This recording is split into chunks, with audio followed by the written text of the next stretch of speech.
Welcome to the Wheelbarrow Profits Podcast, where you get multifamily investing made real. Learn from top players in the real estate investment world as they share their secrets with you and discover proven strategies on apartment investing that actually work. To learn more about Wheelbarrow Profits, visit jakeandgino.com, your one-stop shop for everything multifamily. Now to your hosts, Jake and Gino. Hello, everybody. This is Jake Stenziano, host of the Wheelbarrow Profits Podcast, here with my co-host, the multifamily mentor, the coach, the chef, the father of six, the best-selling author, the G-Daddy, Gino Barbaro. Gino, how's it going? Mr. Stenziano with the multiple vowels at the end. How we doing? Always making it happen, big man. Our guest today is Pete Asmus. Pete is a real estate investor, speaker, award-winning radio host, and author. Pete is the editor and publisher of Investor Quarterly and owns the largest commercial real estate group on LinkedIn.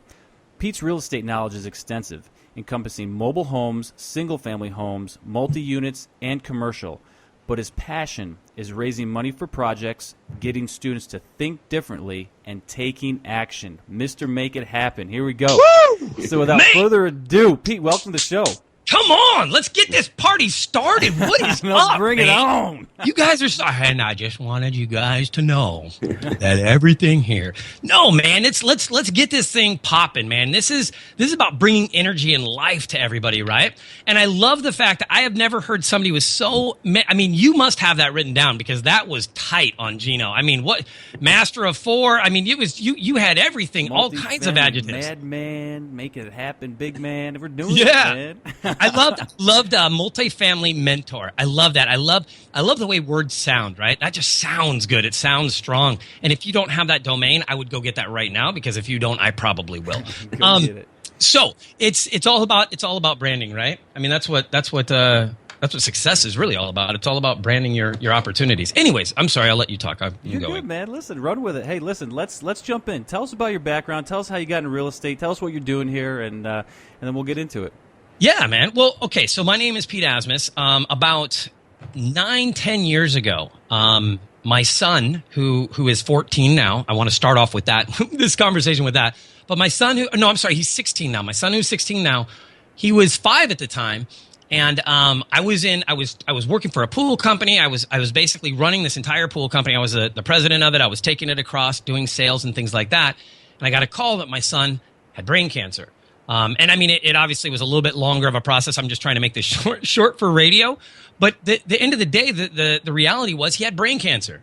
And he went into a group. It's weird. I'm getting goosebumps. He went into this group of 40 kids, and he was one of 2 that survived. And it changed my entire aspect of life. It just changed the way I thought about everything. I mean, I realized that all these things that I complained about was total BS, right? I mean, it was crazy of the things that I would complain about that I said were preventing me from getting where I wanted to go when my son is 6 years old in a hospital bed watching 4 of the students, 4 of the, not inmates either, patients, 4 of the patients that were in his room with him passed away. Like, as a 6-year-old. Going, that kid has what I have, and he just passed away. Oh, that kid has what I have, and he, like, watching these people pass away and still fighting on, smiling, and having a great time. And that was kind of the crux, like the fulcrum point in my life where I realized I don't have anything to complain about. Like, I need to stop, and I need to, if I want something to be different, I need to change that. I need to stop being a victim and start being the designer, right? Start being the architect of my life. And it's not easy. It isn't. But here's the reality of what I found out in this journey. Whoa! Who just dropped the thunder on that one? I think that thunder story. That's not me. It's sunny out here, bro. That was awesome, wasn't it? Wow, we're gonna have to deal with this. I mean, these are cool sound effects. We're just gonna roll with it. But yes, no. Dude, what that was God agreeing with what I was saying. No kidding. God was saying you were right. You were making it happen for your son. He changed your life. No kidding. Yeah. Wow. But Pete, let me bring some perspective to that because the way I look at it is now that I'm a little bit older, I'm a life coach now, I look at it as God sent you a huge, huge problem. And most of us, me including, would probably see that as a problem. I guess you saw that as an opportunity. You said, dude, my son is sick. I got to do something about this. I have to shift the way I'm thinking about my life. There's no problems. I have no really problems. So your opportunity came out of that by saying, I'm going to look at life differently. And 10 years later, you run with it, and this is what you got 10 years later. So, I mean, it's a testament to you. I probably wouldn't have been able to do that. I probably would have really taken a long time to like, wow, it's all woe was me, woe was me. And that's what most people would do. But that's a testament to you, because that's got to be a lot of stress on your life and on your family. I appreciate that. God definitely wasn't done with me at this point, though, right? Where most people would be like, that's enough. And I felt like that was enough. Let's see, Haley's 8, so 4 years ago, my daughter got alopecia. And if you don't know what that is, it's an autoimmune disease. But we didn't know what that was at first, right? All of a sudden, her hair started falling out. And within a month, she looked just like my son did when he was going through chemo. I mean, it was like split. And so I'm freaking out thinking that like she has cancer, you know what I mean? Or something really, really bad was going on. And we found out that it was alopecia. And again, I did the same thing I kind of did the time before. The time before I started wristbands, that's where these wristbands came from, was from Haley. And we started Queen Alopecia, which is a book that we wrote together. It's turning into a coloring book. And so really kind of speaking to what you just said, anytime anything bad happens in my life, I take it and I run with it. I just go, man, if I can learn from this, other people can learn from this, and I'm going to change the world through my experiences. And that's kind of the mantra that I carry. You know what I mean? I want to impact the world, period. And if it has to be me going, look, I get excited. You know, a lot of people, when I was going through the time with my son and all that kind of stuff, right? I ended up shaving or shedding a lot of things at the same time. I quit smoking. I quit chewing. I quit, what was it? I lost 100 pounds. Like, I did all of these things, started my own company all at the same time. Normally, nobody would take on all those things, right? But for me, it was, I was brand new. I was starting again. And I had shifted my mind listening to Eric Thomas. Pain is just a temporary thing. It'll last a day, a week, a month, a year. But if you do nothing, it will last forever. And that one concept got me to change. Because I realized that if I really wanted something, you want the good things out of it, right? Everybody, if we want to go and eat ice cream, like, let's just say that's the thing. We want to eat ice cream because it tastes good, because it makes us feel good, right? Do we ever go, you know what, I'll put ice cream off till next year and then I'll eat it because I don't want it to taste good now? No. But when we put off quitting a bad habit like smoking or chewing or whatever, right? When we keep procrastinating that, we're basically doing that same thing. You know what? I don't want the good part until way, way later, because we all know that if we quit chewing, if we quit smoking, if we quit these bad habits, we actually will start feeling better. And so if we can focus on the result instead of focusing on the actual work, we can get there much, much faster. Does that make sense? Total sense. I like it. Total. I could keep talking. I'm just trying to stop because we're doing a podcast. So I'm just pulling e-brake real quick. So I love everything you just said, and I'm totally on board with it. Let's talk a little bit about real estate. Okay. So in real estate, as I started going through, I wanted something that would change my life, but would allow me, when my son got cancer, I realized that me working for other people and me working for anything really just didn't work. I wanted to be around my family. I wanted to, from this point on, mold my life around my family, not my family around my life. And so I decided I was going to go into real estate. My grandma had been in real estate. I knew that there was, we'd all heard about it. I went to a seminar, paid X number of dollars to go to this thing, thought it was going to change my life. Everybody was going to be different. And what happened? The instructors basically didn't teach anything. They told me to Google everything, right? So we can do one of two things. We can either go, this is unfair and this doesn't work, and go back to complaining about life, or we can go, you know what? F this. I'm going to take it in my hand and I'm going to make it happen. And at that point, that's when I got Go Make Something Happen tattooed on my arm. It all was around the same time with my daughter and the alopecia and everything. And I just went, I'm not going to be a victim. Like, I need to remember that I need to go out and make things happen. And so I started going out and researching real estate, and I started doing mobile homes, and I started becoming really good at it. And so then I was teaching it, and they had brought me, the seminar company had brought me into it. But what I realized in the 10 years that I traveled around for different seminar companies, and I kept changing because I kept going, okay, you guys aren't doing what you're saying, but this guy, people would sell you, right? No, we care about our students and we care about this and that. But the reality was none of the big seminar companies really cared about the students. They cared about the money. They cared about the business aspect of it. And so for me, I thought, this is wrong. Like, all these people are paying all this money, but they're never actually doing real estate. They're just paying for all this training. So I set up a system that was totally different. For us, it's about coming and investing with us. for just like you guys do, right? If you wanted to raise money for a project and you bring people in, you're going to tell them what's going on with the project. They're going to learn all about it by doing it.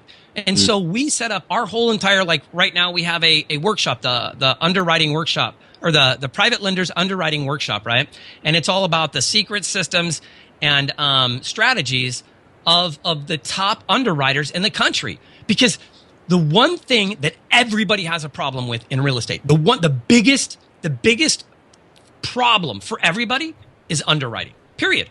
It's knowing, is the borrower good? Is the deal good? Is this going to happen? Is the economy going to stay the same way? Like all these factors are all movers, right? And so if you don't know how to read not only the past, but also how to dictate where you feel like the future is going to go, then you're not going to be good in it. You're not going to succeed because you're not doing it the correct way. So I wanted to fix that. We put together a workshop, and all I did was charge $149 because I don't care about the money. That includes lunch, right?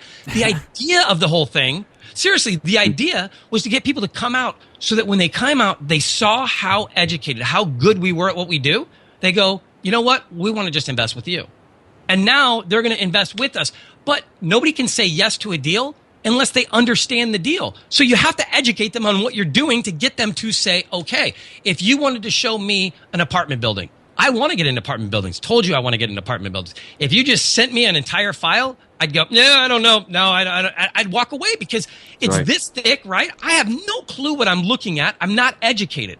But if I went to an event with you guys for a day or two and you walked me through the whole process, now when you send me the deal, I know exactly what I'm supposed to be looking for.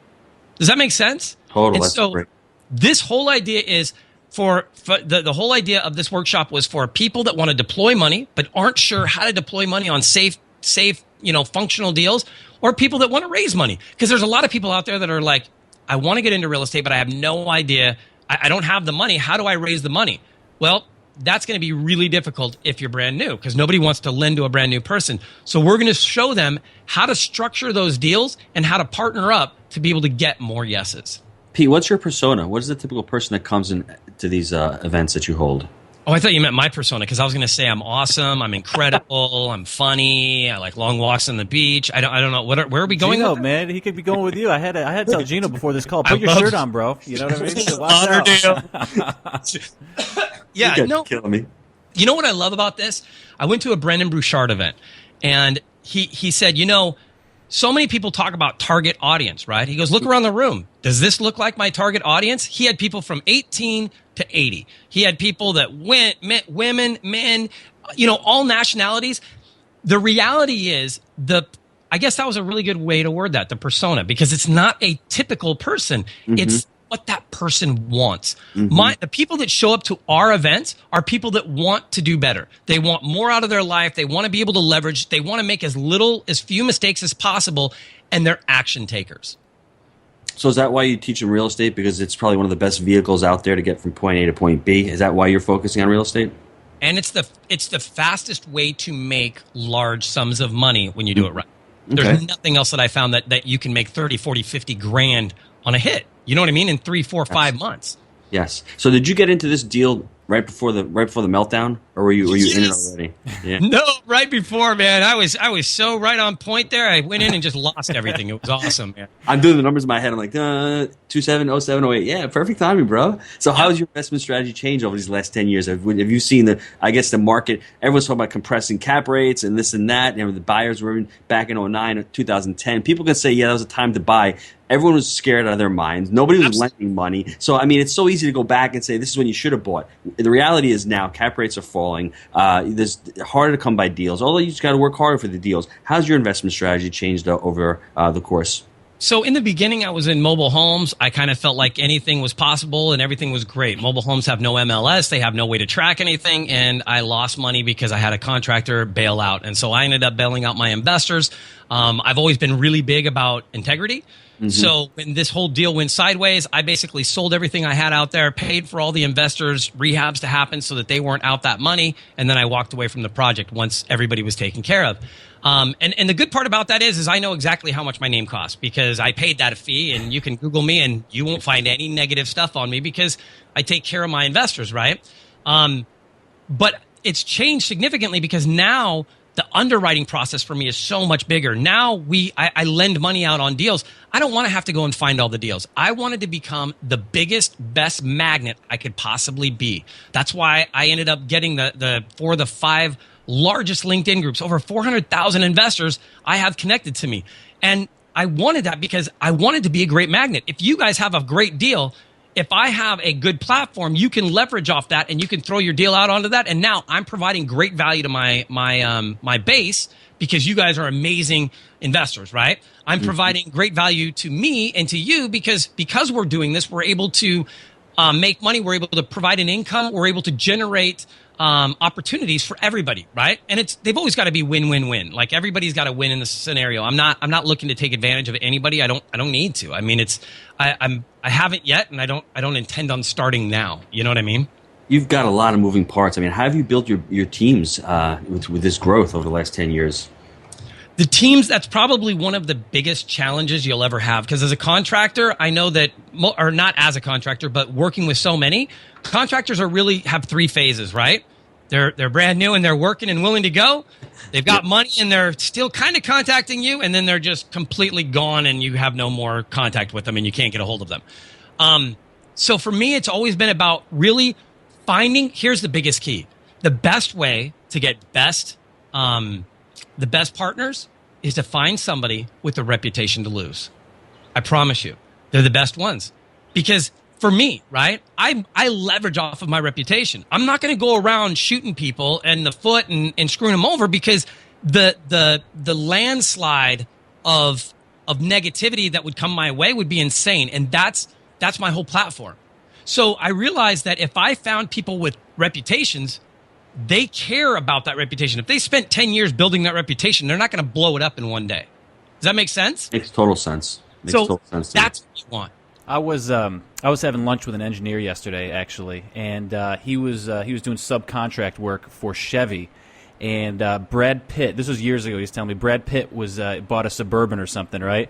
And they were driving it from one shop to the next, and on the way over there, they realized there was something terribly wrong with it. So this was before Twitter and everything, right? So they were flying these subs in from all over the country. They had 100 guys on deck because they were so worried about the backlash if Brad Pitt got into that Suburban or whatever, Escalade or whatever it was at the time, that they went nuts. And that's the crazy thing about social media and stuff these days. You got to protect your name. You got to do the right thing. Or, it's not, years ago, but that's the power of social media. It forces you to do the right thing, or you can be torched pretty quick. Well, we were afraid of putting up a Facebook page for one of our apartment complexes that we just bought, but we just gave into it because the way Facebook is, you get 10 people who like it, one person will write. You get one person who hates it, that one person will give you the negative review. So that's where we're having the balance. But I use Facebook and all these social medias as inbound marketing. You want to get your information out to your tenants. So we're really tenant friendly on Facebook with the dog parks, and when I'm writing blogs for tenants, and you're just giving them all pictures and all different ideas. So, I mean, social media, I'm a huge fan of it. I don't like to use it myself personally, but for business, it's just fantastic for business. Marketing through social media has changed so significantly. I mean, I don't even use Google anymore. Like literally LinkedIn and Facebook is all I need, because Facebook, it's easy for me to specifically target people. Like that's crazy for you guys.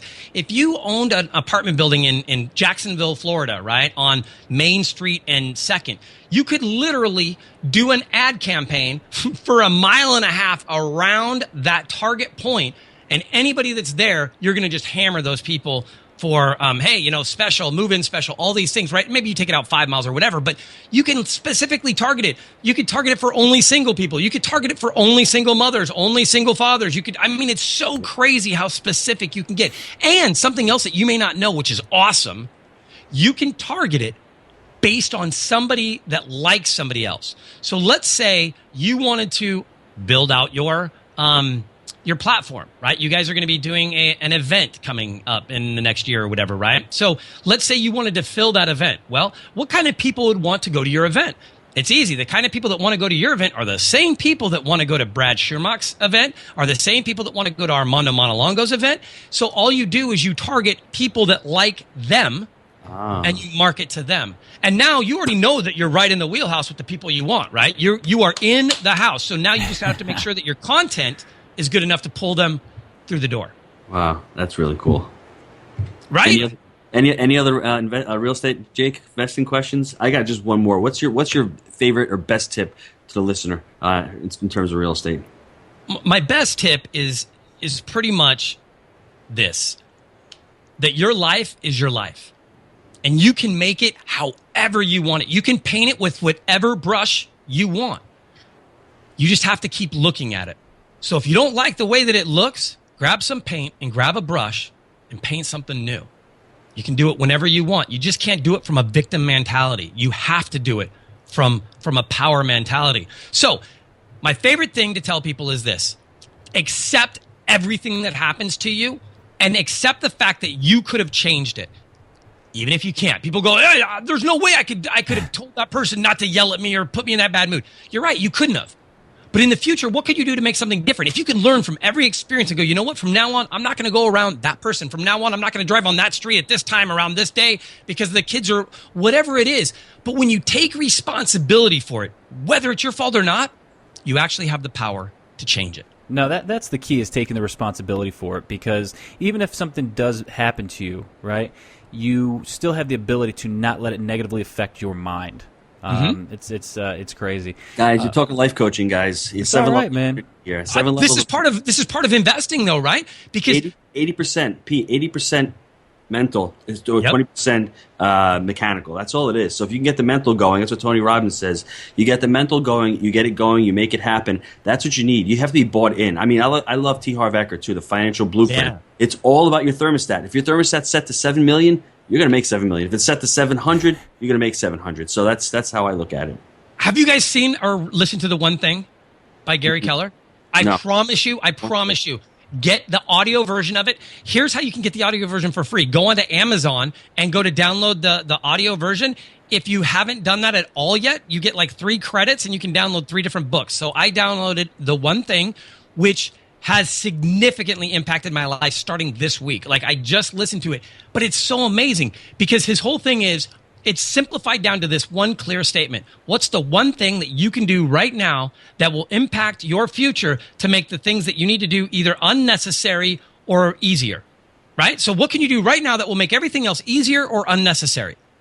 And when you think like that and you go, you know what? The one thing I could do right now is if I made that one funnel, if I made that one sales thing, whatever, right? Because if I made that, then I wouldn't have to do anything else. I wouldn't have to take calls, or I wouldn't have to do this. And then you get that, then you go, okay, well, now what's the one thing that could take this to the next? And what you end up doing is building these dominoes, but each domino is twice as big as the one before. So with very little effort, you can make huge movement. You focus. You get the focus on it. I love that. That's awesome. It's so relevant, though, because I was just saying to Gino before this call, the one thing for me right now would be getting an administrative executive assistant, because I do so much stuff that I hate, and I need to stop doing it. I'll give you an example. We just closed on this deal. It's 150 units, and we have 12, 13 employees right now. I don't need to be the guy that's dealing with the phone company when all of a sudden I signed over the phone things. And it's like, but that stuff literally drives me up a wall. But this is when you need to start scaling it. You need to start, saying, okay, this is your responsibility, and delegating. And that's, for me, that's my one thing right now, and it's great.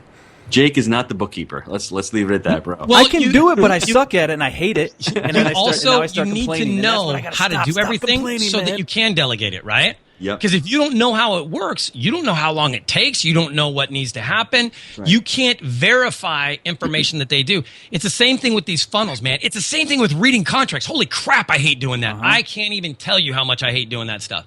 But I had to, so I understood what it was before I move forward. You know what I mean? And well, I do know what you mean, because when we started investing, we started with 25 units, and I was the manager. I was the everything, and I learned from the ground up. And that's why we're able to scale out our business so quickly and effectively, because everything from the beginning we know how to do. So now we'll get you a high five. You know how we started? This is how we started. We started together, and this is, I tell a lot of people this. Jake was, W-2 employee. He went to the property. I knew I had him hooked. Went to the property, 25 units. He collected all the money by himself, got cash, went home. He sounded like a happy little girl who I got out of a candy store. He's like, I got all this cash. How about a happy little boy, man? Come on, man. So I'm like, I had him hooked. After that, he's like, dude, this is for me. So, I mean, it's, whatever it is for everybody. That was for him. So, I mean, it was awesome. And the other thing is just like Jake is saying, I was thinking about this yesterday, that there are certain things I don't like, right?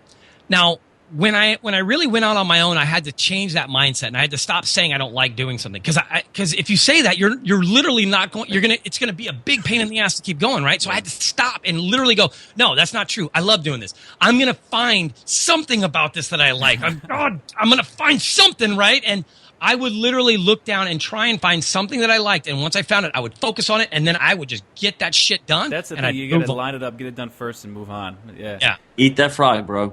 That's right. Eat the frog first. Eat the frog first. Yeah. Absolutely.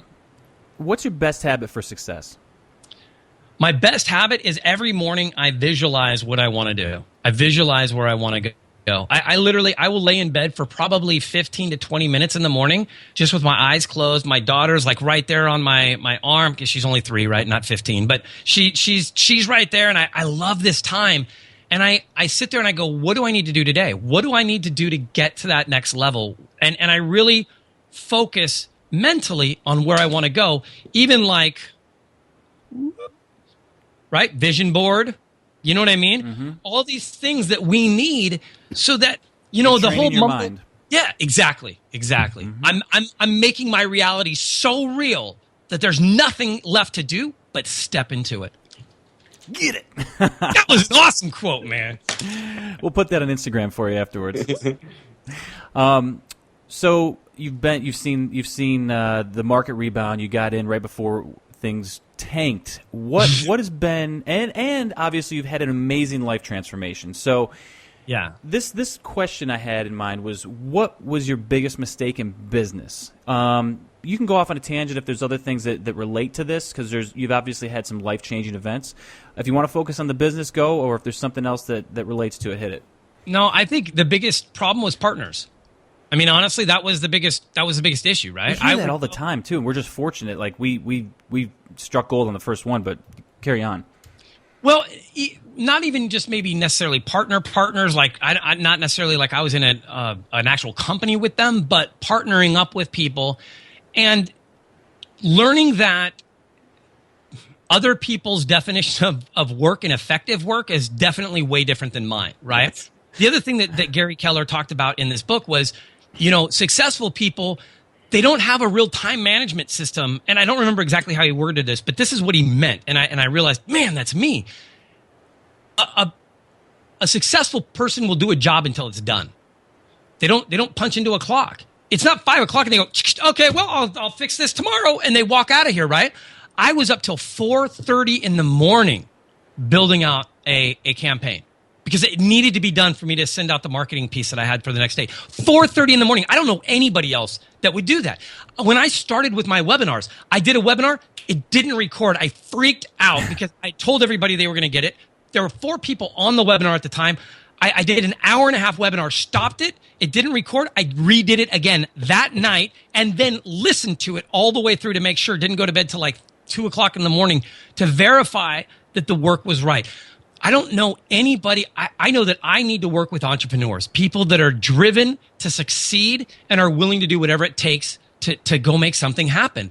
And partnering, sometimes people can talk a good game in the beginning. They can, oh man, yeah, we'll do this and we'll do this and we'll do this. And then you start making steps forward and you realize that they're taking steps backwards. And it's like, whoa, what happened here? What happened? I thought you were going to do this and I was going to do this. And so understanding that partners aren't just about people that do jobs well, but they're about getting along with those people well as well. Did that make sense? Yes, it does, because you got to have the same goals. It's like Jake and I. We don't want to fix and flip. I always tell people this. I want to buy and hold. I want cash flow. Now, if he's out there wholesaling and fix and flipping, we're going to crash and burn even before we start. That's the first thing. Second thing is we're both family guys. Third thing is we have a ton of integrity. Fourth thing is you do what you say and you say what you do. If he's going to get the podcast done today, it's done. I write the blog for Wednesday, it's done. There's just no ifs, ands, or buts. There's no excuses. And I think that's what I think you're harping on more than anything. And it all comes back to personal responsibility. If your partner's going to tell you he's going to do something, and 9 out of 10 times it gets done, fine. But if he's doing it 4 out of 10 times, there's an issue with that. And it sounds like you were into a few things where it started off hot and then it cooled down quick, unfortunately. Well, it's listening to people their words. I've gotten very, very good at listening to people talk now and the words that they choose to use. Mm-hmm. Because a lot of people will get hyped up in the situation, and I get it where they start to kind of exaggerate, but then the exaggeration like goes crazy, right? And then you talk to them about it later and they don't have any clue what you're talking about, right? So you're in the moment, they're like, yeah, and I got this, and man, I got us this boat. It's going to be awesome, right? And then you show up and you're like, man, where's the boat? And they're like, what are you talking about? I was just saying we could get a boat. Man, you did not say we could get a boat. You said you did get a boat. That is bullshit, man. You know, that's the kind of thing that literally happens. And it's not just about a boat. I mean, we're talking about other things too, like getting an investor there or signing docs or whatever, you know? Mm-hmm. And I just realized that when people don't do what they say in the beginning, they never start doing it later. Nope. Yeah, that seems to be the big problem, is that it's just it's so hard to pair your level of work ethic with someone else. I think that's one huge challenge. Pairing your drive with someone else. You know what I mean? I think that's where I do. I do. Like, I'm good, man. Why are we working till the midnight oil? Like, my family's happy, I'm happy. And it's like, okay, so you're good where you are, then you're not my partner. I mean, you're definitely not going to be in shotgun, because we're not traveling at the same speed to get to where we want to go. It's going to create friction. Yeah, no doubt. So you mentioned a few books. Do you have a favorite?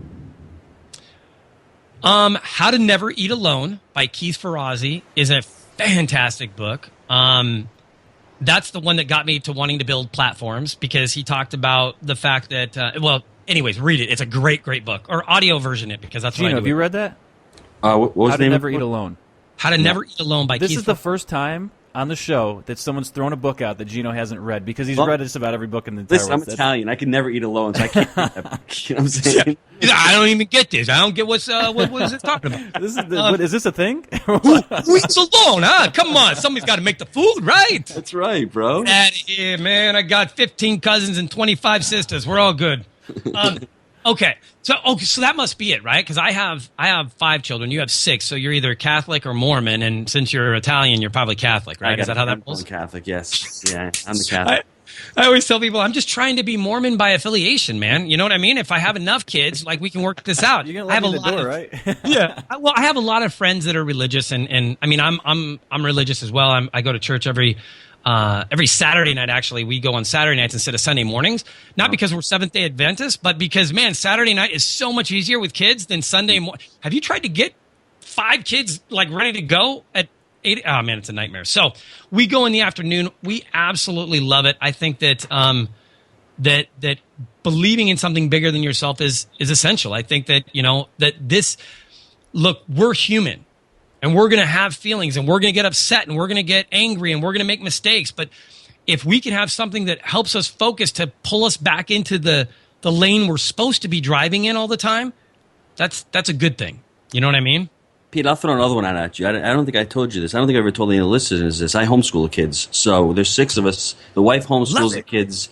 And it's all about personal responsibility. And it's what you've harped on this whole time. And everyone complains about the public schools. Catholic schools, a little too expensive for that many kids. So I said to myself from the very beginning, I said, I've got to take responsibility of my children, whatever goes into there. So if they crap out and they're 32 years old and they're on drugs, it's on me. I'm the one who screwed up their life. And so by doing what I'm doing, I can at least relinquish that thought that, you know what, I gave him a good life. I gave him all I had. And it's difficult. It's not easy. I mean, my wife has a tough time. You have 6 kids at home. You're teaching 4 different levels. It's just it's a beautiful dynamic. I know Jake has seen it. I mean, the kids are really happy. It's just a great thing. But there's always food around. It's so great. You can never eat alone because there's always food and everyone's around. It's awesome. All right? So are you guys connected to me on Facebook, by the way? Don't think we are. No, we're not. We got to cook up after. You definitely got to check me out. And on YouTube, the reason I'm saying this is not every morning, but probably 3 to 4 days a week, I do videos with my girls. And it's almost like letters with, I don't know what I'm going to call it eventually, but it's That's Amplify awesome. Your Life. But we do videos. It's Make It Happen Monday, go make something happen. Take Back Tuesday, take back your life. Wake Up Wednesday, wake up and live your life. Thirsty Thursday, if you're hungry for knowledge, you're thirsty for action. Flip It Friday, you got to move ahead of the pack. Shatter It Saturday, you got to be willing to shatter who you are for who you want to be at any moment. And Set It Off Sunday. It's time to set your goals for the week. I like it. Awesome. Dude, that's what I'm doing on Sundays, man. I got the card stock right here. Every single week, man. And the cool part is my girls, like, seriously, go and watch the one from yesterday. It's so awesome because I talked to him about, well, what do I need to do to get results? You need to take action. Okay, I'll take action next week. No, Dad, you can't take action. You got to take action now. And like, I'm teaching them all of these lessons that we're talking about, but through these videos series. And like everybody, I have viewers that log in and watch, and like they're showing their kids these things and showing them what's possible. You know what I mean? Yeah, that's great. I still can't get over that big thunder at the beginning of the podcast. He's like talking about like God and life changing events, and boom shakalaka. That's crazy. That was his exclamation mark. That's so cool. What was your best deal in real estate and why? My best deal in real estate, I would have to say, is acquiring the LinkedIn groups, because it allowed me the ability to shape my destiny. It allowed me the ability to have to write out marketing, to do what I really love. I love writing copy. I love getting people to take action. I love words. You know what I mean? Like the new one that I just came up with was for this next event is what is it? Secrets. Oh, hold on. I'll tell you in a second here. It's right here. Underwriting. Wait. Man, here we go. Secret systems and shortcuts. The ultimate REI hack for profit, deal flow, and opportunity from the top industry-leading deal makers. I just love the way that sounds. You know what I mean? Like, man, the REI hacks. By the way, I love the domains. So I got like reihacks.com, reihack.com. Like, because that's the new buzzword, right? Is hacks for shortcuts and things like that. So I love how words can change focus, how words can change direction. And so I love the fact that I'm good with that. I want to use that skill set to help people improve their lives and get get better results. It's funny too, because you were essentially, there was vacant space there on LinkedIn, and you went and you took it. You took the space, right? And we're talking about real estate, but it's cool. I really like that. What projects are you excited about right now? Right now, we are doing a couple of raises. We have one in Bel Air that is $1.4 million with. It's like I even have a problem saying the ROIs on some of these because it just seems ridiculous, right? We had a Beverly Hills deal that had 187% ROI. I mean, and these are all because we do JVs, right? So it's all about finding that great deal. I'm not looking to deploy money on 100 deals a month. I'm not. I'm looking to deploy money on 3 to 5 deals. Period. You know what I mean? And I'm looking for those right deals. Lately, it's only been about 1 or 2, but that's okay. I'm okay with the small because, again, as soon as you lose somebody's money, the music stops. So I would rather be extremely diligent, right, and have all of our ducks in a row and create real opportunity. But I love doing these deals because when we raise money, there's 2 different options, right? You can either get a fixed rate or an equity position, and I'm going to take the other. So what one do you want? And it always ends up that they always want the equity position, even though I wish they'd take the fixed rate. But I get the fixed rate. So it's still, I still end up making great money, and we're putting great deals together, and then we put our own money into these deals as well. So, yeah. Very cool. That's what I'm excited about, though. Bel Air, and then we've got one we've got a couple firsts that are coming up that are like JV first that we're going to be doing. You got the Fresh Prince deal ready to pop, huh? Yes. Very cool. I am. It's awesome. So, how can listeners get a hold of you? I know you mentioned Facebook. What's the easiest way to get a hold of you if someone wants to say, "Hey, this dude is awesome. I got to get a hold of this guy." Google. I love it. Yeah, I have done a very, very good job. You Google my name, you're definitely going to find you. All right, you're not no hiding. way You're out there. I'm here, man. I'm here. I own probably the first 3 pages on Google. When it comes to my name, even to the fact if you go into Facebook and you type in the Turnkey Investor, my picture pops up. On LinkedIn, my picture pops up. Like the Turnkey Investor, that is definitely who I am. But Facebook is a really good. I'm always on Facebook, so connecting to me there is a really good thing. And you can also go to PeteAsmus.com, and that's probably the second easiest place to find me is PeteAsmus.com. So, and that's ASMUS. You had or have or still do the same why as I did. And that you were looking for freedom. You're basically looking for time freedom. You have freedom to spend time with your family. I think Gino and I, shared that, and I wrote that down right from the beginning. I was like, "Yep, spot on. That's it. Got it. Check." And that was my why, and that's what changed my life. Dude, you have a positive attitude. There is no doubt. I think that is awesome. I love it. Drop the victim mentality. Wrote that down. Get rid of it. Get it out of your life. It's not serving you. Don't pretend like it is. I'm going to check out The One Thing by Gary Keller. I promise you got to let me know when No, I will. I'm an Audible junkie. I get on the bike. I get on the bike, right? I'm riding, trying to, I'm no dad bod, okay? Had my first kid this year, not having dad bod, so I'm riding the bike. I'm jamming to Audible. I will get there. And visualize where you want to go every morning. I think it's super important. And the fact that you're spending time with your daughter and doing it, even better. And congrats on the LinkedIn groups, man. Daughters. Oh, don't forget family. Spending time with family. Daughters. The whole gang is there. So they are. Dude, I had a blast. This was awesome, Gino. This was great, huh? It was really good. I love it. Very, very fun. And you know what's best is you guys are awesome, man. I mean, I don't care what they say about you. Like, I like you anyway. Gino, he was way off on you, Jake. I think you're amazing. Dude, amazing. Come on, man. Come on, man. So, listen, man. Pete, this has been awesome. We're going to do it again. I'm a big fan already, and thank you so much. Thanks, you got Pete. it, man. Ciao. I appreciate you guys. Have a great day. Thanks. And, hey, as always, go make something happen and amplify your life. We trust that you enjoyed the Wheelbarrow Profits podcast. Visit jakeandgino.com, your one-stop shop for everything multifamily. See you next time when Jake and Gino share more of their investing secrets with you.